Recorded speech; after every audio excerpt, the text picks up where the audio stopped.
রাহি রাজীব রায়চৌধুরীর কাছে একটি চ্যালেঞ্জ গ্রহণ করেছে যে সে তার দিদি ভাই মেয়েকে এই বাড়িতে ফিরিয়ে আনবে এবং একটি উৎসবের আয়োজন করবে। রাজীব বাবু অত্যন্ত দৃঢ়ভাবে বিশ্বাস করেন যে রাহিমা ব্যর্থ হবে, কারণ তার মেয়ে তাকে অতীতে গভীর আঘাত ও অপমান করেছে।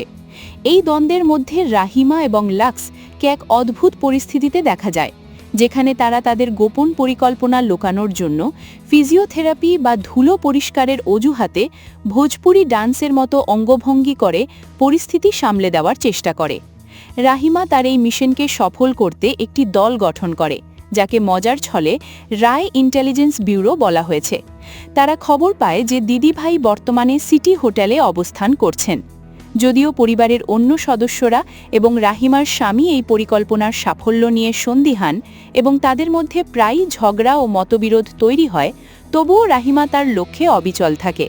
তারা হোটেলের পেমেন্ট এবং পাসপোর্ট সংক্রান্ত কিছু প্রোটোকল সম্পর্কেও জানতে পারে, যা তাদের পরবর্তী পদক্ষেপ নিতে সাহায্য করে। রাহিমা উপলব্ধি করে যে বড়দের কথায় রাজীববাবুর মন গলানো সম্ভব নয়, তাই সে তার কৌশলে একটি বড় পরিবর্তন আনে।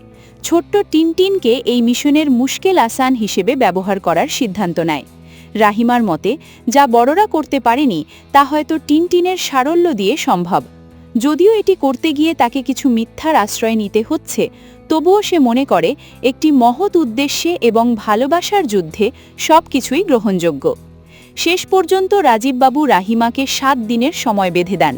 তিনি মনে করেন এই 7 দিন পর রাহিমার আর কোনো আফসোস থাকবে না যে সে চেষ্টা করেনি, কিন্তু তিনি এখনও নিশ্চিত যে রাহিমা সফল হতে পারবে না। পুরো পরিবার এখন এক চরম অনিশ্চয়তা এবং উত্তেজনার মধ্যে দিন কাটাচ্ছে, যেখানে একদিকে রয়েছে জেদ আর অন্যদিকে সম্পর্কের টান। রাহিমার এই 7 দিনের চ্যালেঞ্জ কেবল একটি জেদ নয়, বরং একটি ভেঙে যাওয়া পরিবারকে জোড়া দেওয়ার শেষ চেষ্টা।